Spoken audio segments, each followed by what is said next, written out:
Hello, welcome to CLSP Politics. Sean Briscoe speaking. So this is my part 2 of the how PACs work in Texas. And I thought just for fun, I would concentrate on two of my favorite people. And I meant that with complete sarcasm. Ken Paxston and John Cornyn. So there's certain things you got to understand about incumbency. It comes with its privileges. It's not an accident that John Cornyn's been a U.S. Senator in Texas since 2002. All right. 24 years of that idiot. That ain't an accident. It's not. Guy's been reelected a bunch of times. And I'm going to explain to you why when you look at his campaign finance reports, you're like, oh, well, he's keeping up there with Ken Paxton. He's ahead of Ken Paxton. I talked about his race earlier last week. You're going to go, well, they're about the same. So I'm going to show you how PACs work. This is interesting. So John Cornyn's packing outside support, right? So he raised about 3.9 million, right, in Q5. This is his joint fundraising committee. Good numbers. About 800, just over $1 million went directly to his campaign account. The rest were raised through his joint fundraising committee, which is like, and this allows PACs and other committees to contribute larger combined sums, right? So 3.1 million came in through PACs. That's nothing. Wait till you see what happens. Okay, early in 2025, he reported about 1.6 million. Also same kind of situation, right? All right, so then there's PAC contributions, joint committee transfers, right? This is Cornyn's joint fundraising machinery, and this funnels the PAC money into campaigns that run alongside his. They don't coordinate, but they're going to drop media. And you understand, Texas, and I've said this 1,000 times on my channel, Texas is the most expensive state to run in, right? So the media markets, Houston, DFW, San Antonio, Austin, they're top 10 in the country as far as cost to put a minute of a commercial up. Insane. So they've reported roughly 10.9 million in one quarter, right? That's the Texas for a Conservative Majority PAC. That's a super PAC that raises millions. Well, they raised almost 11 million. Let that sink in. And then the Lone Star Freedom PAC, which is another PAC that super supports them, 40 million pumping into digital broadcasting. Remember I told you Texas is the most expensive freaking place to run? 40 million in broadcasting. Just boom. Insane. What's not insane is liking and subscribing to my channel. If you're running for office, you can go to Sean@clsbpolitics.com and email me, or just go visit my website. I'm on YouTube, Blue Sky, Instagram, TikTok, Substack. You can also probably find me on Facebook if you tried real hard. I'm a big Facebook fan. Also don't do X, because man. Anyway, but if you would like to donate to this channel, you can do that on YouTube. I have a PayPal, or you can use this QR code, or you can just become a member of my Substack, which is fun. So let's talk about Ken Paxston, right? So we've got $40 million dropping on media, another 11 million in outside funding, and 3 million more beyond that. And he threw $1 million into his own pocket. What the hell?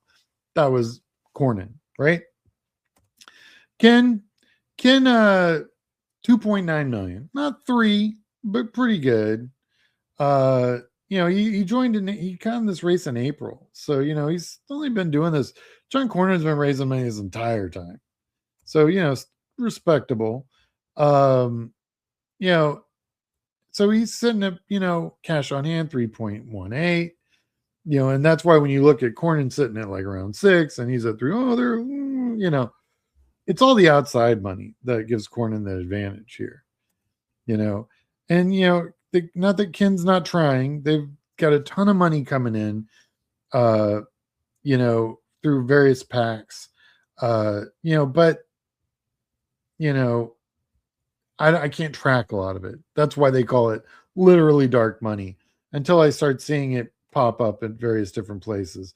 But what I could do is Lone Star Liberty PAC did about 1.85 in one period, and is buying, you know, 6-figure ads to attack Cornyn. So anything that you see on television, probably Lone Star Liberty PAC will be at the very bottom of that screen.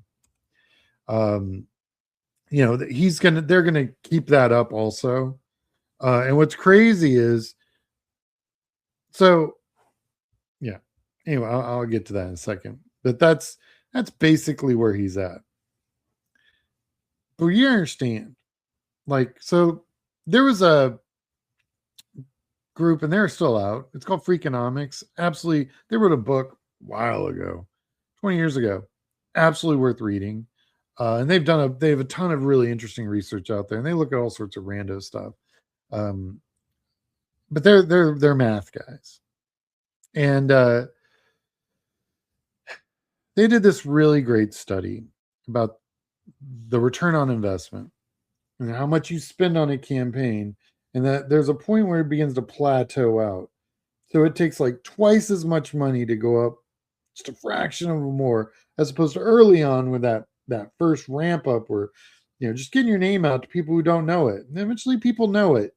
So as more people know your name and understand your positions and understand your policy and want to vote for you, that leaves fewer and fewer people that have minds that can be changed. So it's kind of like when a spaceship's trying to get to light speed.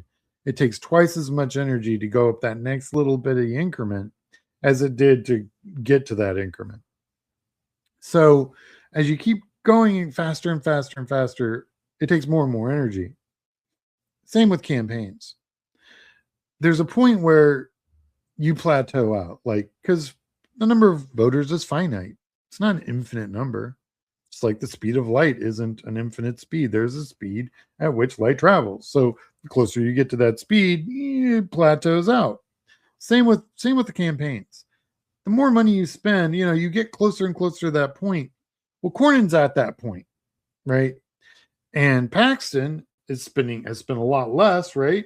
But he technically in some polls is ahead of Cornyn. You're like, well, how can that be? Cornyn's got $60 million that's funneling through his campaign. The first 5 million got him into the ballpark, and that next 55 million he's going to spend is the 1% and 2% that you see there at that point in the election. So that's kind of how that works. So yeah, Paxton's hasn't raised as much as Cornyn, but Cornyn's had to hold that money, keep, you know, campaign staff on much longer because he's running a much longer game. So when you look at the money, it doesn't necessarily tell you everything. That's why I kind of look at what they're reporting at FEC, cash on hand, because that's the money that also the campaign can actually control. So they can make decisions, because technically they're not supposed to coordinate, right, with those PACs. So they can make decisions, and that's where the campaigns get a tweak a lot more. Say, okay, we're going to do more field here. We're going to pay for field here. Those are decisions they can make in-house. They're more tactical. Whereas PACs tend to operate on their own, in theory, and they make more sweeping gestures, giant, large media buys, things of that nature. Even though the ROI on that stuff's trash compared, I mean, at the point that Cornyn's at, everyone knows who John Cornyn is. You know, they can only run that Big John commercial only so many times till people just start muting it. If they even see it at all, because odds are they'll, you know, if they're recorded, they're, you know, if they're doing digital recording or whatever, they'll just fast forward or just mute or go to the restroom during the commercials. I mean, your ROI eventually stops. Now, there's still people probably still learning who Ken Paxton is. He hasn't been in office for 2 decades. He's been in office long enough to know that he's got a lot of baggage. But that's kind of how all this stuff's playing out. So when we talk about PAC money, it's different than campaign money, and how it's used can be very different. So God help us if John Cornyn ever put $40 million into a field program. Because the second the GOP figures that out, we're in a world of trouble. Well, anyway, this was kind of my PAC part 2. I'm going to have a PAC part 3 because people were asking me questions about 501c3 and 501c4s and the differences. So I'm going to do one on that as well. And that'll be coming up here in a day or two. But just hope everyone has a great week, and I'll talk to you guys later.